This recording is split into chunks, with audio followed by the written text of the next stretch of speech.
Convido você a abrir a palavra do Senhor no livro do profeta Ageu.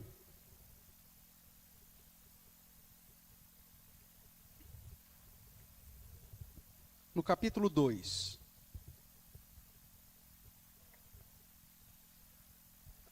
Há 2 semanas atrás nós iniciamos uma sequência aqui no livro do profeta Ageu, que é o profeta contemporâneo de Esdras, que estudamos recentemente. Na semana retrasada nós trabalhamos com o capítulo 1, onde nós temos a exortação do nosso Deus de colocá-lo como a prioridade da nossa vida, de buscar o Senhor como se fosse a nossa maior riqueza, inclusive deixando as nossas coisas para priorizar e nos colocarmos à disposição do Senhor. O contexto é que o templo do Senhor não estava ainda restaurado, mas o povo já estava vivendo e dizia, não é tempo de fazer as coisas de Deus. Eu preciso correr atrás dos meus sonhos, eu preciso correr atrás do meu trabalho, eu preciso correr atrás da minha plantação, dos meus animais. Ainda não é tempo. E Deus então levanta o profeta Ageu para dizer, olha, o tempo primordial é sempre o meu. Me sirvam primeiro, depois vocês corram atrás das coisas de vocês. Porque se vocês não correrem atrás das minhas coisas em primeiro lugar, tudo que vocês fizerem vai ser em nada. Vai ser correr atrás do vento, vai ser... Aquilo que você levanta é o assopro. O que você ganha, você vai colocar num sactel furado. Ou você aprende a viver para Deus em primeiro lugar, ou você vai ficar dando murro em ponta de faca. Essa é a essência do capítulo 1. E agora nós vamos ler, então, a sequência disso, capítulo 2, e apenas os 9 primeiros versos. Eu convido você a acompanhar, portanto, a leitura. Diz assim: No 2º ano do rei Dario, no 7º mês, ao 21º do mês, veio a palavra do Senhor por intermédio do profeta Ageu, dizendo: Fala agora a Zorobabel, filho de Salatiel, governador de Judá, e a Josué, filho de Josadaque, o sumo sacerdote, e ao resto do povo, dizendo: Quem dentre vós que tenha sobrevivido contemplou esta casa na sua primeira glória? E como a vedes agora? Não é ela como nada aos vossos olhos? Ora, pois, sê forte, Zorobabel, diz o Senhor. E sê forte, Josué, filho de Josadaque, o sumo sacerdote.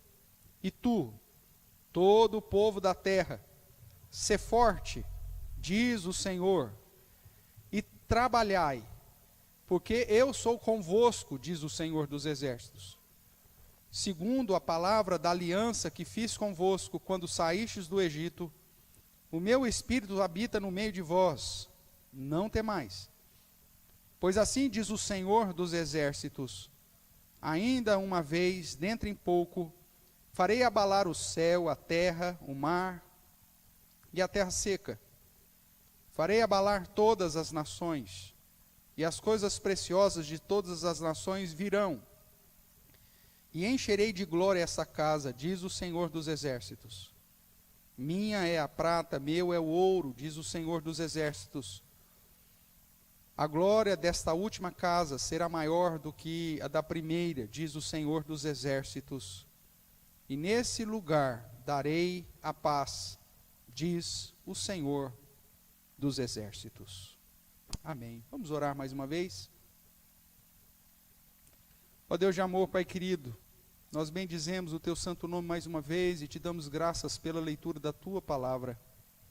Reconhecemos que o Senhor é o Senhor dos exércitos, o Deus que age, o Deus que aplica a Sua vontade sobre tudo e sobre todos, e que nada, absolutamente nada, foge do Teu poder e nada pode frustrar os Teus planos. Por isso, ó Deus, nós cremos que os Teus ensinos e as exortações da Tua palavra ainda são válidas como princípios para nós, hoje e para sempre.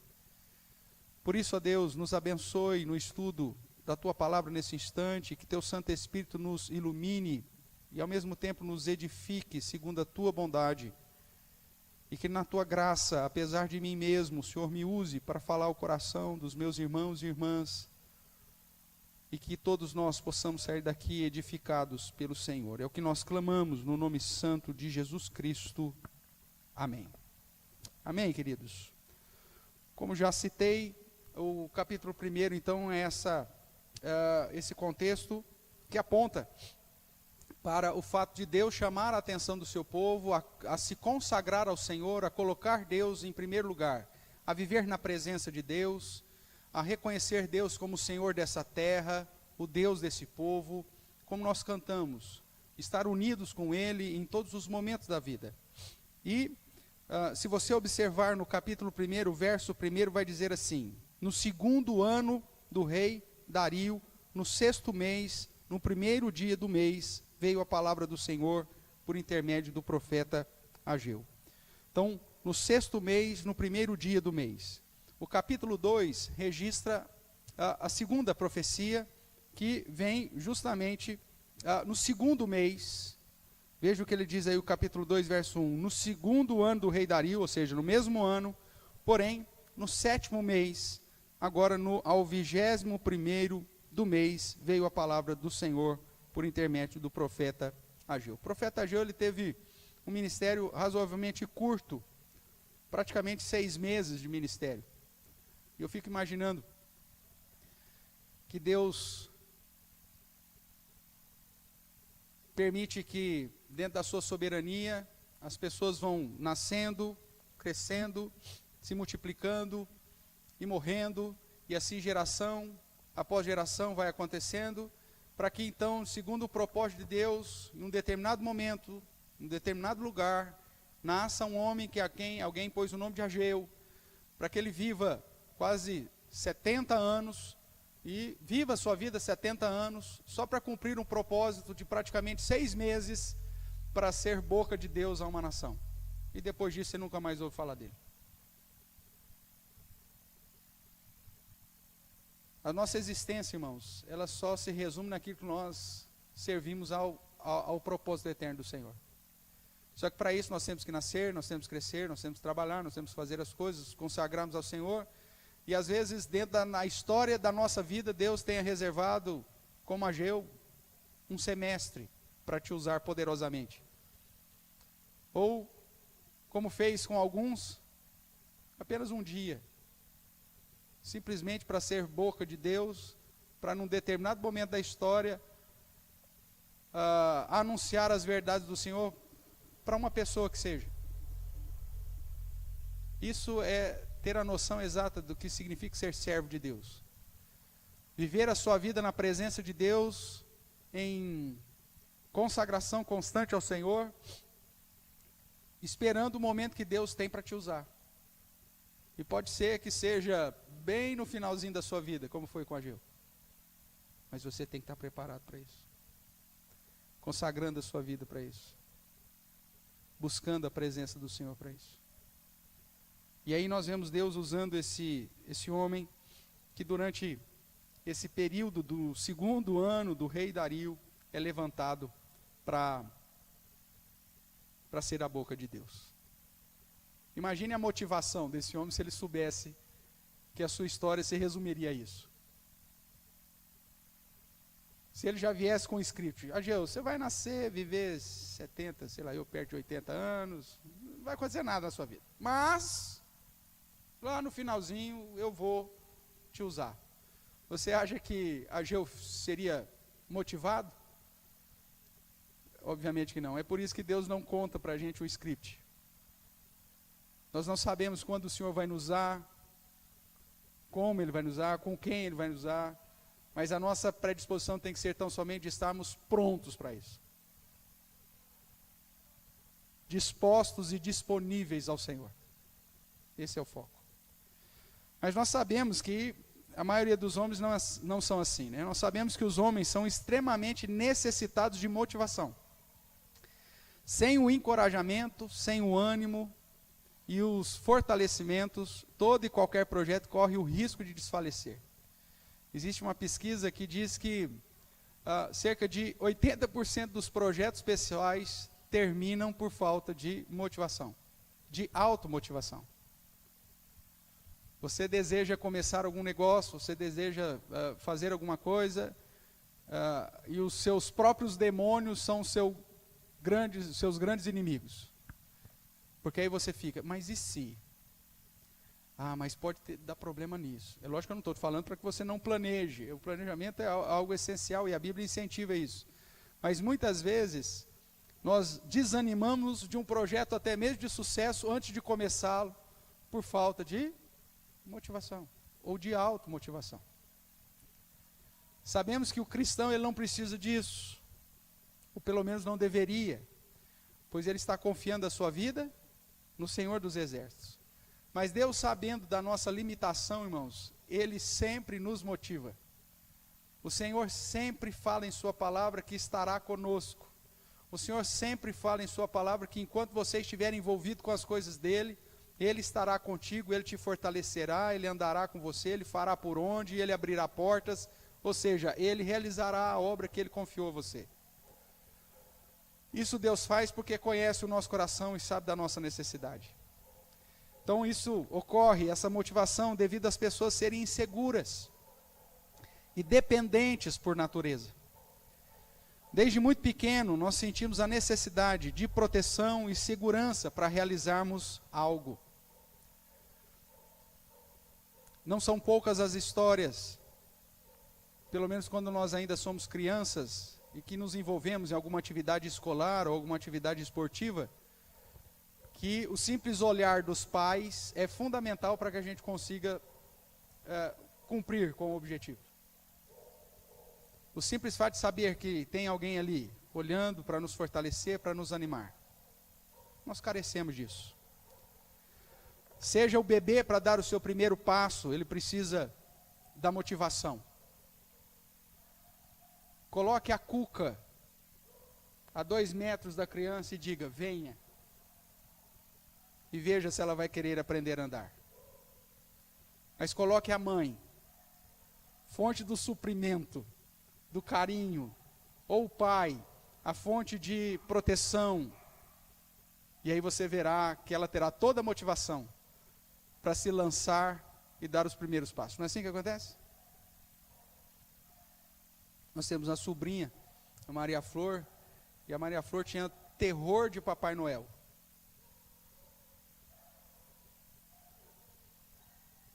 Se você quiser fazer talvez a psicologia reversa, coloque o Papai Noel lá que ela vai aprender não a andar, mas sair correndo, né? Talvez seja a motivação para ensinar a correr. Mas todos nós precisamos de motivação. A criança precisa também da motivação para andar de bicicleta sem rodinhas. O jovem precisa de motivação para decidir qual profissão vai escolher. Ou ainda os adultos, quando precisam tomar uma decisão difícil, seja no emprego, seja na família, seja de investimento ou coisas assim. Todos precisamos de motivação para realizarmos algo ou alguma coisa. E o poder da motivação, irmãos, é fantástico. Muitas vezes nós ficamos tutibiando ali algumas horas, às vezes meses, para decidir alguma coisa, e de repente quando alguém que tem uma influência positiva em nossa vida diz, vai sim, tenta. Não custa nada. Nós nos sentimos mais do que suficientes para nos lançar. Da mesma forma quando éramos bebês e nos lançamos na tentativa de andar pela primeira vez. E devido a esta dependência, irmãos, nós somos facilmente desanimados, desmotivados e desencorajados. Não basta muita coisa ou muito esforço para nos desmotivar. Pouca coisa é suficiente para que a gente desanime. Seja no trabalho, seja com a família, seja com o curso que estamos fazendo. E infelizmente, seja com a obra do Senhor. É incrível ver a postura volúvel daqueles que foram alcançados pela graça do Senhor. A pessoa que recebe o entendimento do Senhor, que estava em pecado, em condenação e que foi alcançado pela salvação em Cristo Jesus, e que no primeiro momento demonstra um grande amor para com o Senhor e está disposto a fazer tudo e mais um pouco para Deus, pouco tempo depois, você não vê nem mais na igreja. Não tem mais disposição nenhuma. O negócio é tão sério que o próprio Senhor Jesus, nas cartas escritas às igrejas do Apocalipse, exorta a igreja de Éfeso justamente quanto a isso. Olha, você desanimou quanto ao seu primeiro amor. E por isso ele traz uma palavra de ânimo. Olha, veja onde você caiu, onde você desanimou, levante, prossiga, não desista. Se estar envolvido com a obra do Senhor, segundo aqui o primeiro capítulo de Ageu, é a estratégia para que você esteja debaixo do cuidado da proteção do Senhor e não lutando contra Deus, porque tem muita gente lutando contra Deus sem precisar, porque tenta fazer tudo na vida segundo as suas próprias forças, e Deus fala, não faz isso não, porque se fizer dessa forma eu vou soprar, se fizer dessa forma eu não vou deixar acontecer. Quando nós olhamos aqui no capítulo 1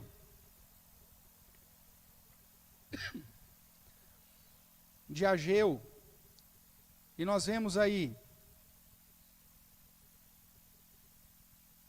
no verso de número 6, dito dessa forma, considerai, o verso 5 termina, considerai o vosso passado, tendes semeado muito, recolhido pouco, comeis, mas não chega para fartar-vos, bebeis, mas não dá para saciar-vos, vestivos, mas ninguém se aquece, e o que recebe salário, recebe para pô-lo num sactel furado. A ideia, portanto, é que devemos buscar ao Senhor em primeiro lugar, e as demais coisas Ele mesmo nos acrescentará. Quando nós temos essa ideia, irmãos, de quanto mais envolvidos estivermos com a obra do Senhor, mais o Senhor estará dirigindo e abençoando a nossa vida. Certamente mais e mais nos tornaremos motivados a não desistir, principalmente da obra do Senhor. Quando nós olhamos para as lutas, para as dificuldades, para o tamanho do trabalho, ou simplesmente para a ausência da certeza do sucesso, nós temos a tendência de desanimar. Isso acontece em todas as áreas da vida, inclusive, como eu disse, quanto ao trabalho do Senhor. Quantos não ficam desanimados pelo caminho, ou pelo caminho ficam desanimados? Simplesmente desprezam os ensinamentos da palavra do Senhor, se cansam de servir a Deus, e como diz Malaquias, né? Registrando a indagação do povo daquela época, diz, que canseira esse negócio de servir ao Senhor. A vida já é tão corrida, e agora tem atividade, tem culto, tem escola dominical, tem isso. Que canseira.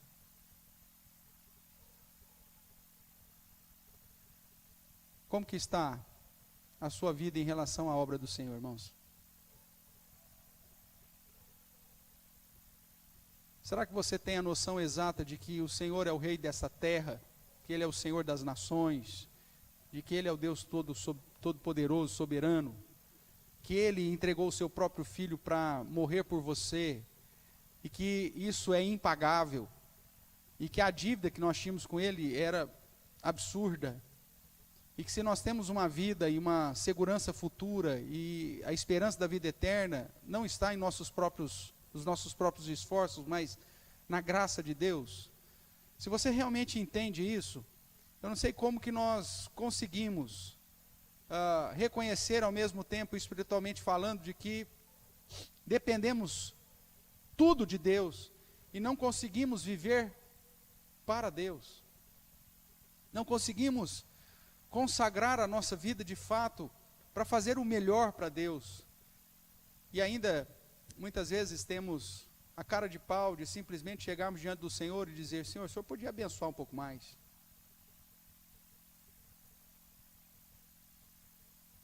Irmãos, as Escrituras nos apontam para o fato de que se tudo der errado na nossa vida, Se nada der certo, Deus ainda continua sendo o único digno de receber todo o louvor e toda a dedicação da nossa vida. Porque o que Ele nos deu é impagável. A salvação em Cristo Jesus. Só que as pessoas, muitas vezes até compreendem essa ideia da graça de Deus, mas não suportam as dificuldades do dia a dia e por isso começam a desanimar. E quando nós olhamos para as Escrituras, nós vemos que apesar de todo o ensinamento para que você permaneça firme e fiel, Deus, conhecendo o nosso coração, Ele se preocupa contigo e comigo, e Ele se preocupa quanto à nossa motivação. A pergunta do slide é, será que Deus se preocupa com isso? Com o fato das pessoas se desanimarem, com as pessoas fracassarem no caminhar, na caminhada cristã? É lógico que sim. Não é à toa que a palavra do Senhor, em vários momentos, traz uma palavra de motivação ao povo de Deus. E há pessoas específicas dentro da sua grandeza para que eles não desanimem, mas para que eles permaneçam. E a palavra final do Apocalipse é justamente essa. Permaneçam firmes, eis que venho sem demora, diz o nosso Senhor. Olhando mais de perto para um contexto aqui de Ageu, nós vemos que nos dias do profeta Ageu isso também ocorria. O povo estava desanimando quanto à obra do Senhor. O povo da época fora exortado e desafiado a realizar uma grande obra para Deus. Eles tinham que reconstruir o templo. Mas as dificuldades daqueles dias estavam desanimando a todos. Que cada um estava correndo aí de acordo com a sua vontade. De acordo com o capítulo 2 que lemos, eles estavam na festa dos tabernáculos. Por que eles estavam na festa dos tabernáculos? Veja aí o que diz o verso 1. No 2º ano do rei Dario, no 7º mês, ao 21º do mês. Você que se lembra do estudo sobre as festas judaicas, você vai se lembrar que Deus havia estabelecido 7 festas cerimoniais para o povo. Vamos relembrar rapidamente? Páscoa, pães asmos, primícias, que são as chamadas festas da primavera.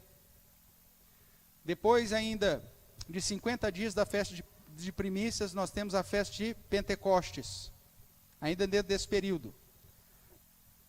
Entra o verão, não existe festa nenhuma, e aí no 7º mês, quando começa o outono, nós temos mais uma sequência de festas.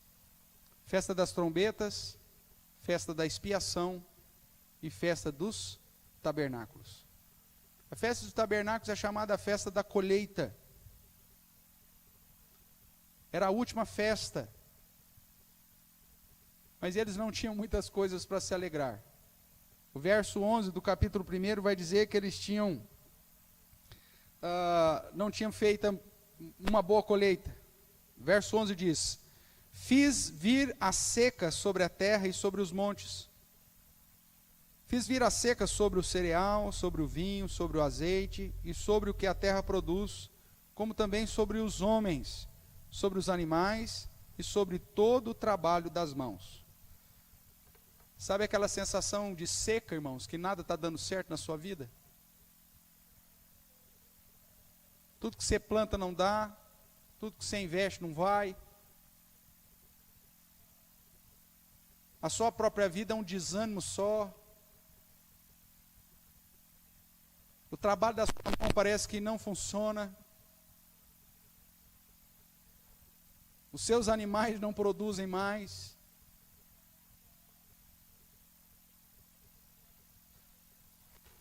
É Deus falando, eu estou fazendo isso com vocês para te ensinar alguma coisa. Ou você me coloca em primeiro lugar na sua vida. Ou as coisas não vão começar a acontecer.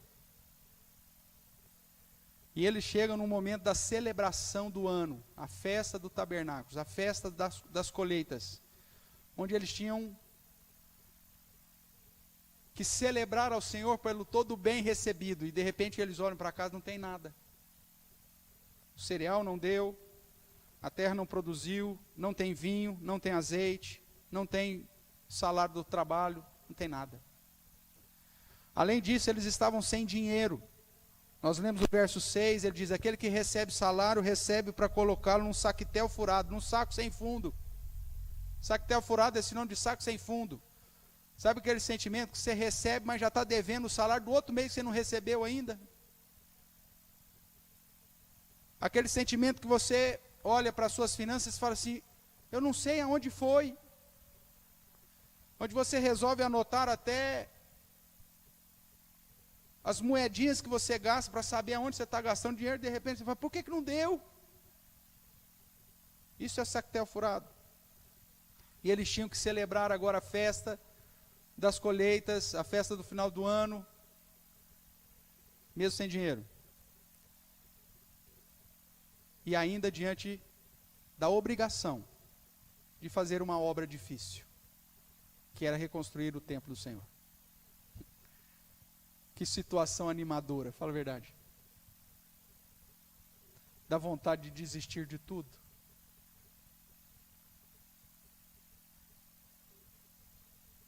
Dá vontade de murmurar contra Deus. Porque a tendência do nosso coração é a seguinte: Senhor, me abençoa, que eu vou te seguir. Mas o padrão do Senhor é o contrário. Me siga, que eu te abençoarei. Muitas vezes nós não temos sucesso, irmãos, porque nós estamos invertendo as coisas. É lógico que durante a história do povo de Israel, você vai ver em alguns momentos Deus usando da sua graça e misericórdia para levantar um povo em que Deus abençoa aqueles que nem eram tão fiéis. Mas esse caso da graça e da misericórdia de Deus sobre alguns personagens bíblicos não significa que é o padrão sobre a sua vida. O padrão que o cristianismo apresenta é: busque a Deus em primeiro lugar, e todas as outras coisas vos serão acrescentadas. E não o inverso: todas as coisas vos serão acrescentadas, e aí então você buscará o Senhor. É assim que a Bíblia ensina? Não, é o contrário. É justamente o inverso. E é isso que Deus está ensinando para esse povo no dia de hoje. Me busque em primeiro lugar, faça a minha obra, se envolva no trabalho do Senhor. E aí todas as demais coisas que você atuar, eu estarei abençoando as obras das suas mãos. Mas o cenário era desolador, o cenário era terrível. E eu fico imaginando Zorobabel, que era o governador de Judá, sem recurso. E eu fico imaginando Josué, o sacerdote, os questionamentos que o povo fazia para esses dois homens. Chegava para os como nós vamos fazer? Não tem recurso, meu amigo. Ou chegava para o sacerdote: a culpa deve ser sua, sacerdote, porque Deus não está abençoando, está orando pouco. E na verdade a culpa era do povo. E é por isso que Deus inclui o povo nessa palavra específica aqui do capítulo 2. Na visão dos homens, irmãos, eles não tinham nada. Este é um contexto que gera desânimo, desencorajamento e frustração no coração das pessoas. Mas uma palavra é importante: Deus se preocupa com nossa vida e com os desafios que temos, principalmente aqueles que estão relacionados à obra do Senhor. E assim nós vemos Deus falar a Zorobabel, a Josué e a todo o povo sobre os motivos porque não devemos desanimar da obra do Senhor. Está dando tudo errado. As obras das suas mãos não estão prosperando. Tudo que você faz parece que não vinga. Não desanime da obra do Senhor. A tendência é justamente essa. Quando as coisas não começam a dar muito certo, a primeira coisa que a gente faz é deixar de buscar a Deus. Quando o cenário é desolador, você fala: eu tenho que correr. Pastor, não tem tempo, eu tenho que correr atrás, porque onde já se viu, como vai ser, quem que vai pagar as contas de casa? É você mesmo que vai pagar. Mas se você não tiver em harmonia com o Senhor, meu amigo, tudo que você fizer não vai vingar. E não é praga, é o que está escrito aqui. O quanto mais cedo nós aprendemos a confiar no Senhor, nos dias de luta e de dificuldade, e buscar realizar a obra do Senhor, mais o Senhor fará por nós. É assim que a palavra do Senhor promete. Isso não é troca. Não na perspectiva das igrejas neopentecostais, que colocam isso como uma barganha com Deus. Senhor, eu vou começar a vir no culto, o Senhor me abençoa, hein? Não, não é isso. Tem que ser de coração. Não é barganha. Porque Deus vai olhar dentro do seu coração, e é Ele que transforma, inclusive, o seu coração de pedra num coração susceptível ao seu toque. E é ali que Ele vai olhar para ver se de fato você está fazendo as coisas com o Senhor para receber algo em troca, ou se você está fazendo aquilo de fato e de verdade. É aqui que está o segredo. E Ele então olha para Zorobabel, para Josué e para o resto do povo e traz alguns motivos porque esses homens não deveriam desanimar da obra do Senhor. Veja aqui o verso 2 do capítulo 2. Fala agora a Zorobabel, que era quem? O governador de Judá. Fala agora a Josué, que era quem? O sumo sacerdote. E fala agora ao resto do povo, a todo mundo. A palavra do Senhor não era só para o governador, a palavra do Senhor não era só para o sumo sacerdote, mas a palavra do Senhor era para todo o seu povo. E o primeiro motivo que Deus então declara, porque não devemos desanimar da obra do Senhor, é porque Deus é conosco. Veja aí o que diz o verso 4, final do verso 4. Vou ler o 4. Ele diz: ora, pois, ser forte, Zorobabel, diz o Senhor, e ser forte, Josué, filho de Josadaque, o sumo sacerdote. E tu, todo o povo da terra, ser forte, diz o Senhor, e trabalhai. E o finalzinho que eu quero chamar a sua atenção é: porque eu sou convosco, diz o Senhor dos exércitos, segundo a palavra da aliança que fiz com quem? Convosco, quando saíste do Egito, o meu espírito habita no meio de vós, não temais. Nós vemos, portanto, irmãos, que a palavra do Senhor vem motivando o povo a ser forte e trabalhar. Ser forte, governador, ser forte, sacerdote, ser forte o povo e trabalhai. E o motivo para que o povo seja forte e trabalhe está no fato de que o Senhor é conosco. O Senhor tem uma aliança conosco, e Ele, veja, eu fiz uma aliança com vocês desde o Egito. Esse povo nem existia ainda, mas a aliança que Deus fez com o Egito recaía sobre esse povo e a promessa da presença de Deus. A presença de Deus garantia o ânimo, o encorajamento e a motivação necessária. Por isso nós cantamos que é nesse lugar que nós queremos estar, na presença de Deus. Porque somente quando você estiver com Deus, agindo em Deus, por Deus e para Deus, é que as coisas vão começar a acontecer na sua vida. Deus não te criou para você viver a sua vida a partir de você mesmo, para a glória sua mesmo. Mas você foi criado de um modo específico, especial, para ser um instrumento para a glória e honra do Senhor. É óbvio que o sucesso na sua vida, se glorificar a Deus, vai exaltar o próprio nome de Deus, mas se você vive tão somente para a sua vontade, para os seus sonhos, para os seus planos, desprezando a Deus e a sua obra, Deus não tem o porquê de derramar nenhuma bênção sobre a sua vida. A não ser que você seja um bastardo mesmo, e que não esteja eleito, então Ele quer que você se afunde cada vez mais nas coisas deste mundo, nas coisas desta era, porque você já vai ter a eternidade inteira para estar perdido.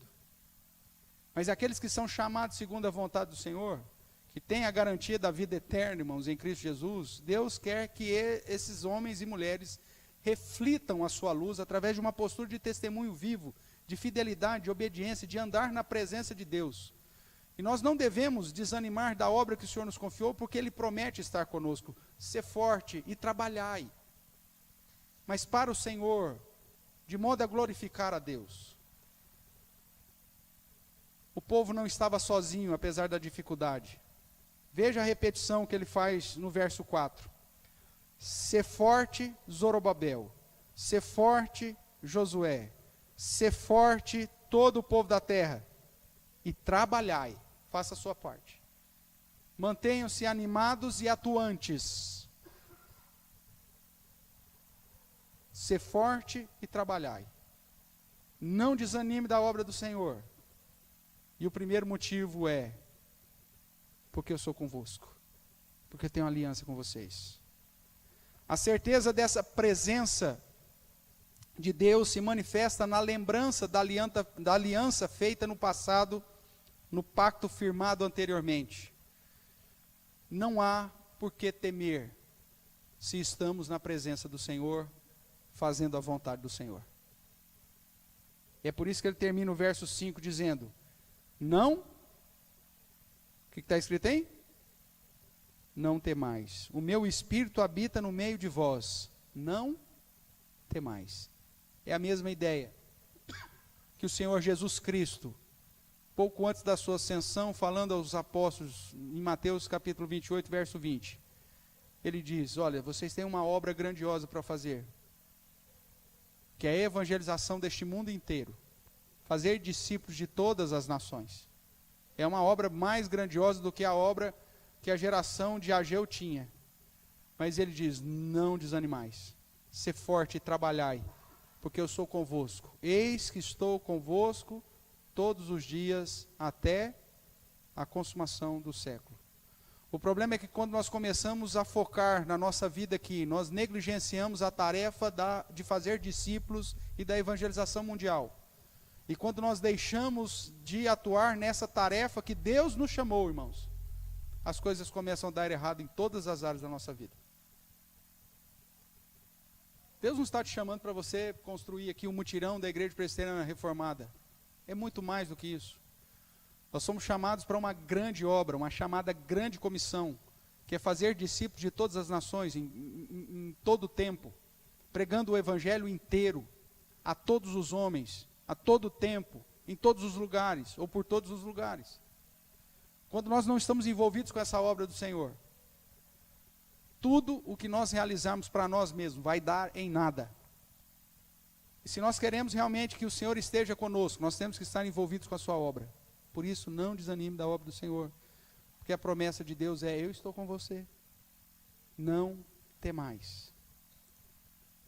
O segundo motivo por que nós não devemos desanimar quanto à obra do Senhor, é porque Deus promete que Ele vai agir em nosso favor. Veja aí o verso 6. Pois assim diz o Senhor dos exércitos, ainda uma vez dentro em pouco, farei abalar o céu, a terra, o mar e a terra seca. Quem que fará abalar? Deus. Verso 7. Farei abalar todas as nações, e as coisas preciosas de todas as nações virão, e encherei de glória esta casa, diz o Senhor dos exércitos. Minha é a prata, meu é o ouro, diz o Senhor dos exércitos. Irmãos, Deus é quem age por nós, é Ele que faz abalar aquilo que precisa ser abalado para que as coisas aconteçam. O que Ageu está dizendo é que quanto mais comunhão com Deus, a presença de Deus você tiver envolvidos com a obra que o Senhor te confiou, as demais coisas vão acontecer, porque Ele fará isso, tanto na obra dEle, quanto na sua vida. Ele vai suprir, é aquilo que Jesus ensina no Sermão da Montanha. Buscai, pois, em primeiro lugar o Senhor, a sua justiça, o seu reino, e todas as outras coisas vos serão acrescentadas. Não fique preocupado com o que você vai comer, com o que você vai beber, com o que você vai vestir. Nós vimos que há uma relação muito grande com o primeiro capítulo de Ageu, porque eles estavam plantando e comendo, mas não estavam se fartando. Eles estavam bebendo, mas não estavam se saciando. Eles estavam se vestindo, mas ninguém estava se aquecendo. São as três situações de Ageu que Jesus trata lá em Mateus, dizendo, não vos preocupeis com o que haveis de comer, de beber e de vestir. Mas buscai, pois, em primeiro lugar o meu reino, a sua justiça, e todas essas coisas vos serão acrescentadas. Deus é quem age, irmãos. Quanto mais envolvidos nós estivermos com a obra do Senhor, com o cumprimento da missão que Ele nos confiou, mais o Senhor abrirá as portas, que é Ele que faz abalar todas as coisas. A sua estratégia pessoal, a sua estratégia empresarial, a sua estratégia, o seu conhecimento, o seu PhD, o seu pós nos PhD, não são nada comparados com a ação de Deus em fazer abalar as nações. Não são poucas as histórias de grandes empresas, de grandes empresários que têm toda uma estratégia, estudos, planejamentos em todas as áreas e de repente quebra a bolsa. E tudo vai para o ralo. De repente vem um vírusinho e acaba com as maiores economias.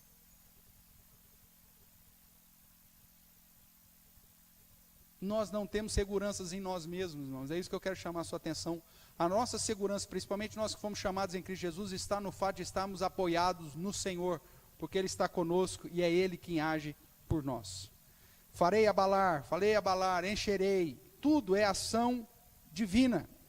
Deus não apenas nos motiva com a sua presença, mas também age por nós, dando-nos o necessário e muito além, para realizarmos a tarefa que Ele mesmo nos confiou. Não há por que temer, Deus fará por nós. 1 Coríntios capítulo 3, verso 9, que foi lido aqui pelo Alex, diz que de Deus nós somos cooperadores. Não importa quem planta ou quem rega, mas o importante é Deus quem dá o crescimento, porque é Ele quem age por nós. A única coisa que Ele espera de nós é esse empenho, essa disposição em servi-lo. O resto é com Ele. Existe um cântico antigo que diz que o nosso trabalho é tão somente confiar. Não tenha sobre si nenhum cuidado, qualquer que seja. É meu, somente meu, todo o trabalho, diz o Senhor. Não desanime de se envolver com a obra do Senhor e se dedicar cada vez mais ao Senhor, porque Deus será contigo, Deus agirá através de você. É isso que também Filipenses capítulo 2 reforça. Mas nós temos ainda mais um motivo, irmãos, porque você não pode desanimar da obra do Senhor, mesmo quando as coisas não estão indo bem. O terceiro motivo é porque é Deus e somente Deus quem garante o sucesso. Veja aí o verso de número 9, que é o último verso dessa passagem. A glória desta última casa será o quê? Maior do que a da primeira, diz o Senhor dos Exércitos. E nesse lugar darei a paz, diz o Senhor dos Exércitos. A ideia aqui de maioridade não era na beleza, talvez, do templo, mas no fato de que esse templo seria preenchido pela glória do Deus encarnado. Jesus entrou nesse templo que fora restaurado por essa geração. Jesus andou por esse templo. Jesus ensinou nesse templo. Que glória maior há para um lugar terreno do que ter a presença do Deus encarnado. Essa é a glória. Deus disse que aquele lugar seria maior, pois o sucesso daquele lugar estava garantido por Deus. Nós sabemos historicamente que depois Deus destrói aquele lugar, para que a glória do Senhor seja maior, não dentro de um templo específico, mas agora diante de todo o universo, de todas as nações. Por Ele estar conosco, irmãos, por Ele estar agindo em nós, por nós e através de nós, Ele será glorificado em nós e na obra que Ele mesmo preparou para que andássemos nela. Quanto mais estivermos envolvidos com a obra do Senhor, mais garantia temos de que o nome de Deus será glorificado e, consequentemente, a bênção do Senhor estará sobre nós. A paz do Senhor estará sobre nós. Porque uma das coisas que desanima a vida de qualquer um é estar em conflito. Seja conflito conjugal, seja conflito social, seja conflito financeiro. A gente não consegue ter paz, a gente não consegue dormir, a gente não consegue ficar quieto quando estamos em conflitos. Mas quando nós estamos envolvidos com a obra do Senhor, Ele diz que nesse lugar Ele daria paz. É nesse sentido que o apóstolo Paulo vai dizer em Filipenses capítulo 4, para nós lançarmos diante do Senhor toda a nossa ansiedade através da oração, da súplica. E o Deus da paz, E a paz de Deus estará conosco, preenchendo o nosso entendimento e o nosso coração.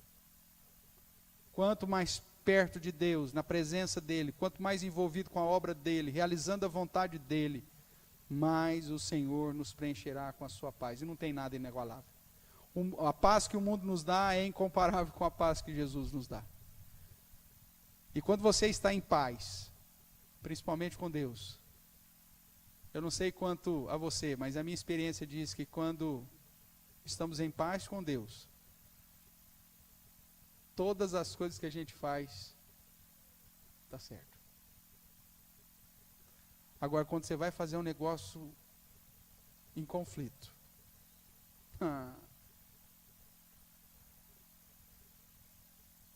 até o preparar de um copo de leite com achocolatado, vira um tormento. Vai tentar fazer a comida brigado com o marido. Queima o arroz, o tempero não pega. Sem paz não tem sucesso, irmãos.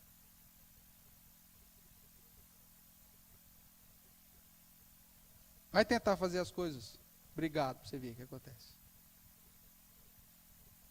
Vai consertar aquilo que quebrou em casa lá, depois que a mulher falou um monte na sua cabeça, você está bravo, aí você vai tentar consertar o chuveiro. Não vai dar nada certo. Você vai quebrar o cano, vai quebrar a rosca do cano. É um fiasco. Trabalhar sem paz, não dá. E o que pode de fato dar a verdadeira paz ao nosso coração é quem? Somente o Senhor. É Ele quem nos garante o sucesso, porque Ele é a fonte de toda a paz. Não precisamos, irmãos, temer, pois a garantia do sucesso vem também do próprio Deus.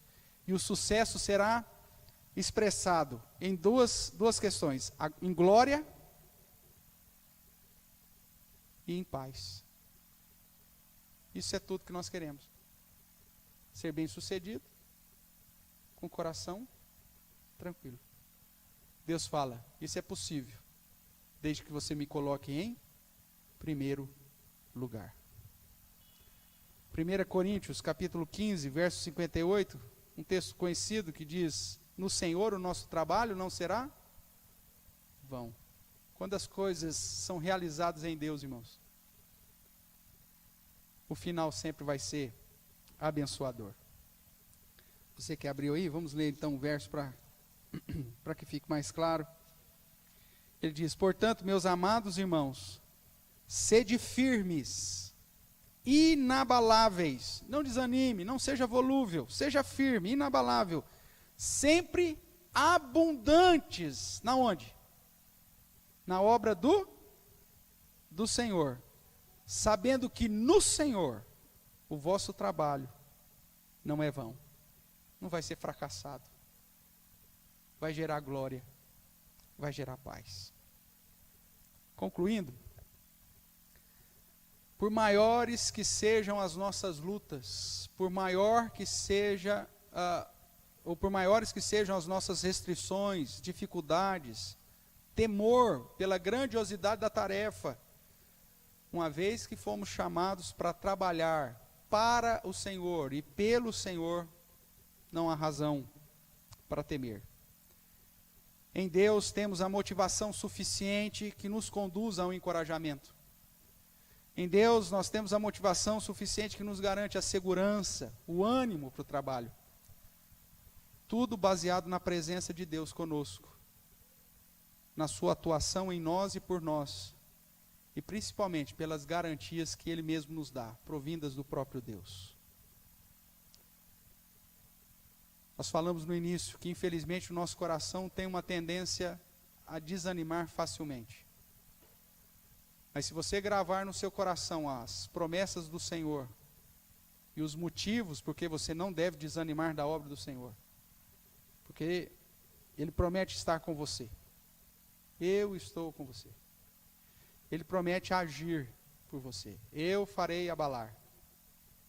E Ele promete dar o sucesso da sua obra. A glória dele. Diante disso, irmãos, sede firmes, inabaláveis. Ou usando aqui a palavra de Ageu, ser forte e trabalhai, porque o Senhor há de nos abençoar. Sejamos, portanto, fortes e não temamos, pois no Senhor o nosso trabalho nunca será em vão. Que Deus te anime, que Deus te fortaleça e que você possa experimentar. Deus fala isso em Malaquias. Faça prova de mim. Comece a buscar-me. Mas não na perspectiva de troca. De fato, de coração, de verdade, colocando Deus acima de todas as coisas. E certamente, todas as outras coisas vos serão acrescentadas. A pergunta final que eu gostaria de fazer aos irmãos é pautada aqui em Ageu, quando ele diz para Zorobabel, ser forte, Zorobabel. Quando ele diz para Josué, ser forte, Josué. Quando ele diz para todo o resto do povo, ser forte. E tem mais um imperativo, além de ser forte. Trabalhai. Você está disposto a servir ao Senhor? A colocá-lo acima de todas as coisas na sua vida? A consagrar a sua vida? A dedicar aquilo que você é? Tudo que você é? Para a honra e glória do Senhor? Faça isso. Porque Deus estará sempre contigo. Deus agirá através de você e por você. E lhe conduzirá a glória e a paz que só Ele pode nos dar.